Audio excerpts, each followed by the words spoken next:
Parencast é o seu espaço para ouvir e debater temas importantes sobre educação, saúde, trabalho e cultura no Brasil.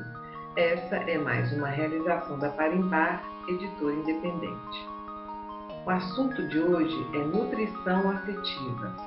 De acordo com o novo Estatuto de Alimentação e Nutrição do Mundo, SOFI 2022, os dados do Ministério da Saúde do Brasil sobre o cenário nutricional apontam que em 2020, das crianças acompanhadas na atenção primária à saúde do SUS, 15,9% dos menores de 5 anos e 31,8% das crianças entre 5 e 9 anos tinham excesso de peso. E mais, dessas, 7,4% e 15,8% apresentavam obesidade, respectivamente, segundo o Índice de Massa Corporal para a idade. Quanto aos adolescentes acompanhados na APF em 2020, 31,9% e 12% apresentavam excesso de peso e obesidade, respectivamente. Outro documento importante é o Estudo Nacional de Alimentação e Nutrição Infantil, o ENANI. Ele revelou que 10% das crianças brasileiras menores de 5 anos estão com excesso de peso, sendo que 3% estão com obesidade e 18,3% estão em risco de sobrepeso. Para conversar um pouco sobre a importância de se preocupar com o que comemos, como realizamos o preparo do alimento e o que ingerimos, convidamos a doutora Márcia Braga. A doutora Márcia é graduada em nutrição pelo Centro Universitário UNA de BH, pós-graduada em nutrição clínica pela Faculdade São Camilo de BH. Ela também foi assessora técnica do Conselho Regional de Nutricionistas da 9ª Região, nutricionista no Hospital Público Regional de Betim, além de realizar atendimento clínico em consultório. É um profissional com vasta experiência e vai dar uma palhinha sobre sobrepeso, obesidade e nutrição afetiva. Fica atento! Doutora Márcia, é um prazer tê-la aqui conosco. E aqui o papo é reto e direto, então vamos lá.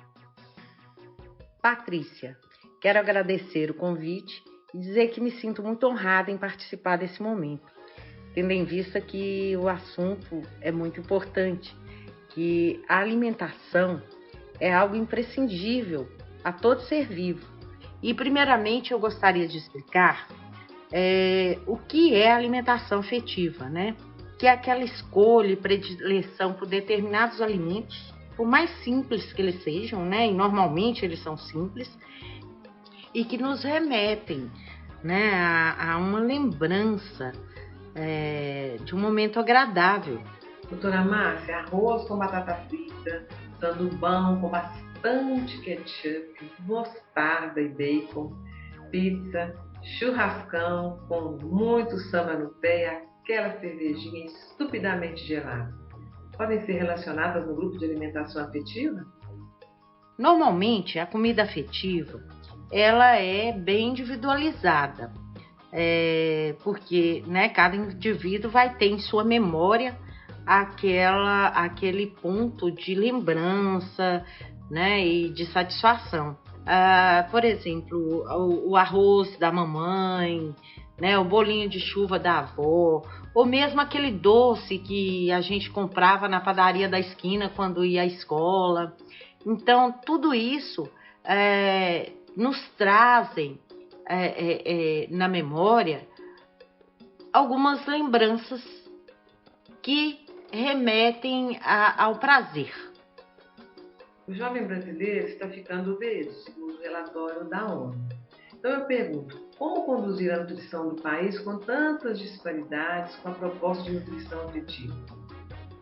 Atualmente, né, devido ao estilo de vida acelerado de todas as pessoas, agora normalmente as famílias elas trabalham, os pais trabalham fora todo dia e assim o preparo do alimento em casa às vezes ficou mais prático, e o que cria até um antagonismo, porque, me desculpe, eu sou da época assim, né, das antigas, digamos assim, e o que acontece?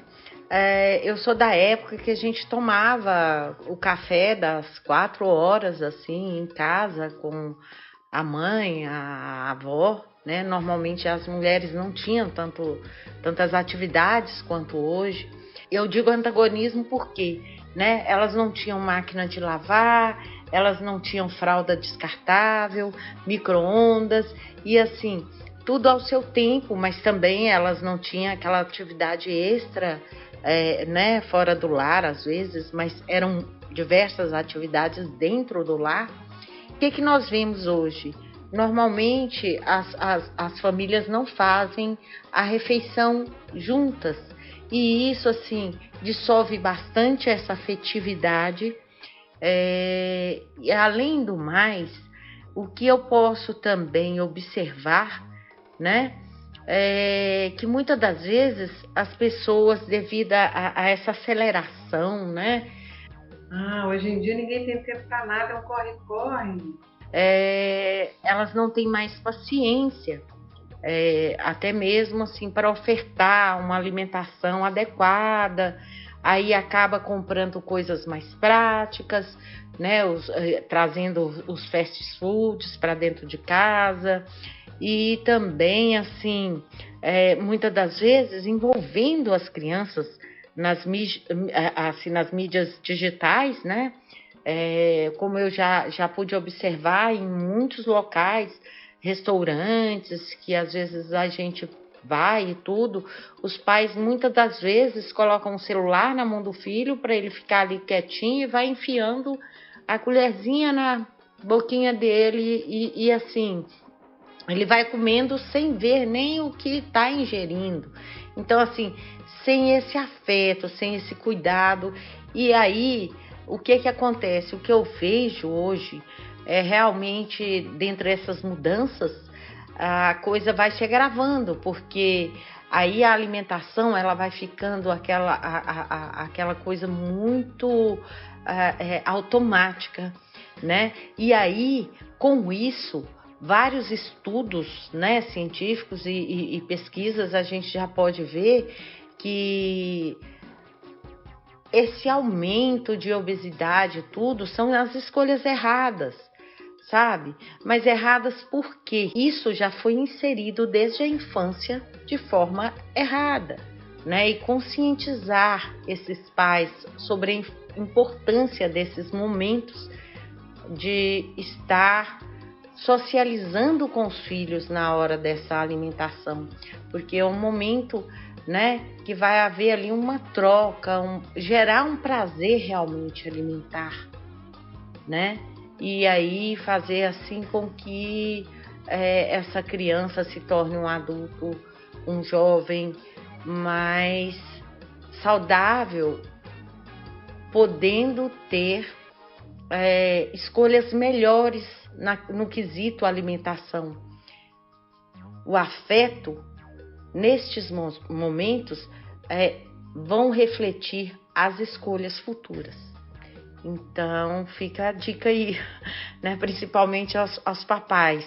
Porque o resultado disso pode gerar, né, os adultos com problemas alimentares, tipo compulsividade alimentar, ansiedade, enfim, o que vai ocasionar a obesidade, né, problemas resultantes de doenças crônicas não transmissíveis.